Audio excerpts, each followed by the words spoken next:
Всероссийский турнир класса А на призы главы республики стартует с выхода всех его участников. Это свыше 100 боксеров из Москвы, Пензы, Поволжья, регионов СКФО и Южного федерального округа. После гимна в России и Чеченской республики звучит первый гонг.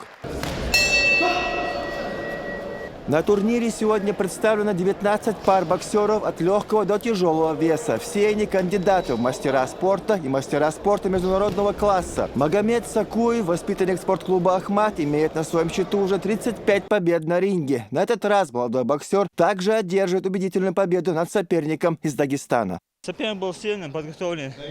Я тоже подготовился на эти соревнования. Выносливость улучшил. Вот, техника есть. Чуть-чуть больше работы. Бои разбиты на 3 раунда по 3 минуты. Ближе к тяжелым весам начинаются уже серьезные схватки. Никто не хочет уступать, вплоть до нокаутов в первом же раунде. По мнению организаторов турнира, а также приглашенного судейского состава из Москвы, чеченские спортсмены показывают с каждым годом больший прогресс, улучшенная техника боя и выносливость боксеров.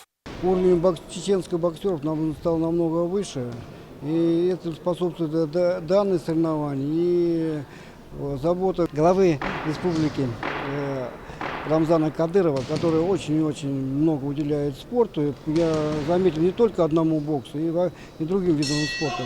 Всероссийский турнир по регламенту продлится 4 дня. Наиболее зрелищные боксерские бои можно будет увидеть уже в финале. Воскресенье, 28 декабря. Адлан Дудаев, Мулак Дениев. Новости.